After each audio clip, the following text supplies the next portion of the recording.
नमस्ते दोस्तों। आप सबने डॉक्टर एपीजे अब्दुल कलाम का नाम तो ज़रूर सुना होगा।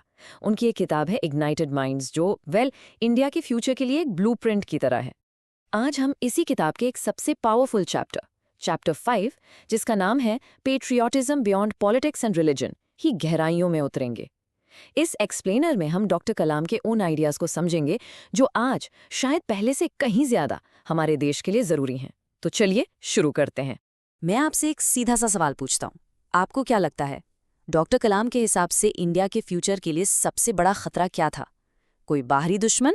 कोई पड़ोसी देश? नहीं। इसका जवाब शायद आपको थोड़ा हैरान कर दे। डॉक्टर कलाम का साफ मानना था कि सबसे बड़ा खतरा कहीं बाहर से नहीं, बल्कि हमारे अंदर से ही आता है। तो अगर खतरा अंदर ही है, तो आखिर वो है क्या? और यहीं से हमारा पहला सेक्शन शुरू होता है। देखिए, डॉक्टर कलाम ने पेट्रियाटिज्म यानी देशभक्ति की पूरी डेफिनेशन को ही चैलेंज कर दिया। उनके लिए ये सिर्फ नारे लगाना या झंडे लहराना बिल्कुल नहीं था। नहीं, इसके मायने कहीं ज्यादा गहरे थे। उनके मुताबिक जो असली खतरा था वो है फ्रैगमेंटेड थिंकिंग, मतलब टुकड़ों में बटी हुई सोच।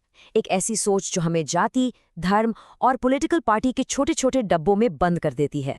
जब हम सोचना शुरू कर देते हैं कि मैं पहले इस जाति का हूँ, या मैं उस धर्म का हूँ, या मैं इस पार्टी का समर्थक हूँ, और इन पहचानों को देश से ऊपर रखते हैं, तो हम अनजाने में ही देश को अंदर से खोखला कर रहे होते हैं।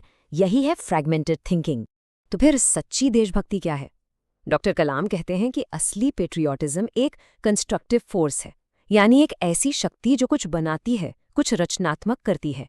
ये देश की इकोनॉमिक और सोशल ताकत को बढ़ाने के लिए काम करना है। वो फ्लैग वेविंग के खिलाफ नहीं थे, बिल्कुल नहीं, लेकिन उनका कहना था कि झंडा लहराने के साथ साथ देश को आगे बढ़ाने के लिए जो मेहनत लगती है ना, जैसे अच्छे स्कूल्स बनाना, गरीबी मिटाना, टेक्नोलॉजी में आगे बढ़ना, वो है असली पेट्रियाटिज्म।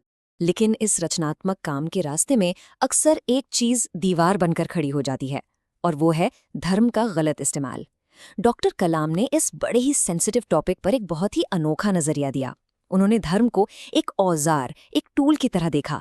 एक ऐसा टूल जिसे लोग या तो दोस्त बनाने के लिए इस्तेमाल कर सकते हैं, या फिर लड़ाई करने की। अंका, ये बहुत ही मशहूर कोट है, for great man religion is a way of making friends, small people make religion a fighting tool. कितनी गहरी बात है। इसका मतलब है कि जो लोग महान होते हैं, जिनकी सोच बड़ी होती है, वो धर्म का इस्तेमाल लोगों को जोड़ने के लिए, दोस्त बनाने के लिए करते हैं। लेकिन जिनकी सोच छोटी होती है, वो उसी धर्म को लड़ाई का हथियार बना लेते हैं। तो गलती धर्म की नहीं, गलती सोच की है। अपनी इसी बात को और मजबूत करने के लिए डॉक्टर कलाम ने स्वामी विवेकानंद को कोट किया। विवेकानंद जी कहते हैं, मुझे मुक्ति या मोक्ष की कोई परवाह नहीं। मैं तो लाखों नर्क में भी जाने को तैयार हूं, बसंत ऋतु की तरह, चुपचाप बिना किसी को बताए, दूसरों का भला करते हुए। यही मेरा धर्म है। डॉक्टर कलाम के लिए यही धर्म का सबसे ऊंचा रूप था, सेल्फलेस सर्विस, बिना किसी शोर शराबे के बस दूसरों की मदद करना। तो ठीक है, ये सेल्फलेस सर्विस, ये बड़ी सोच, ये सब एक्शन में कैसे दिखती है? डॉक्टर कलाम सिर्फ थ्योरीज नहीं देते थे, वो असली जिंदगी के एग्जाम्पल्स देते थे। इस सेक्शन में हम उनकी बताई हुई 2 ऐसी कहानियों को देखेंगे जो दिखाती हैं कि इस समस्या का समाधान क्या हो सकता है। पहली कहानी अग्नि मिसाइल से जुड़ी है। जरा इमेजिन कीजिए, इंडिया की सुरक्षा के लिए इस मिसाइल की टेस्टिंग कितनी जरूरी थी। और इस काम के लिए डॉक्टर कलाम और उनकी टीम को ओडिशा के समुद्र तट पर एक जमीन का टुकड़ा चाहिए था। तो वो उस वक्त के ओडिशा के चीफ मिनिस्टर बीजू पटनायक जी से मिलने गए। अब आप खुद सोचिए, एक साइंटिस्ट को एक नेता से जमीन मांगनी है, वो भी मिसाइल टेस्टिंग के लिए। दिमाग में क्या आता है? फाइल्स, डिलेज, एंडलेस मीटिंग्स, है ना? डॉक्टर कलाम भी कुछ ऐसा ही सोच रहे थे कि शायद देरी होगी, कुछ पॉलिटिकल बार्गेनिंग होगी, या चीफ मिनिस्टर बदले में अपने स्टेट के लिए कुछ मांगेंगे। लेकिन हुआ इसका ठीक उल्टा। बीजू पटनायक ने उनकी पूरी बात सुनी और तुरंत जमीन देने के लिए हाँ कर दी। पर उन्होंने एक शर्त रखी। उन्होंने कहा, कलाम, मैं तुम्हें ये जमीन दूंगा, but you must promise me that you will make India a strong nation with these missiles. सोच के देखिए, उन्होंने अपने स्टेट के लिए कुछ नहीं मांगा, उन्होंने देश के लिए मांगा। इसी को कहते हैं पॉलिटिकल विल, जहां देश का फायदा स्टेट की पॉलिटिक्स से बहुत ऊपर होता है। दूसरी कहानी तो और भी दिलचस्प है। इंडोनेशिया, एक मुस्लिम मेजॉरिटी देश, वहां के प्रेसिडेंट सुकार्नो की बेटी हुई। उस वक्त बीजू पटनायक वहां दौरे पर थे। प्रेसिडेंट सुकार्नो ने उनसे रिक्वेस्ट की कि वो उनकी बेटी के लिए कोई नाम सुझाएं। पटनायक जी ने संस्कृत नाम मेघावती सुझाया। प्रेसिडेंट सुकार्नो ने खुशी-खुशी इस नाम को अपनाया और इसका कारण बताया, मेरा धर्म इस्लाम है, लेकिन मेरी संस्कृति, मेरा कल्चर रामायण से आती है। ये हमें सिखाता है कि कोई भी इंसान अपने धर्म का पालन करते हुए भी अपनी पुरानी सांस्कृतिक विरासत का दिल से सम्मान कर सकता है। तो इन दोनों कहानियों से, इन सारे विचारों से हमें क्या सीखने को मिलता है? इन सब से एक फिलॉसफी निकलती है, वो है ताकत और क्रिएटिव लीडरशिप की फिलॉसफी। डॉक्टर कलाम का पक्का मानना था कि एक मजबूत और एक एकजुट देश के लिए ये दोनों चीज़ें सबसे ज़रूरी हैं। उनका ये कोट इस फिलॉसफी को बिल्कुल साफ कर देता है। जब तक भारत दुनिया के सामने खड़ा नहीं होगा, कोई हमारा सम्मान नहीं करेगा। सिर्फ ताकत ही ताकत का सम्मान करती है।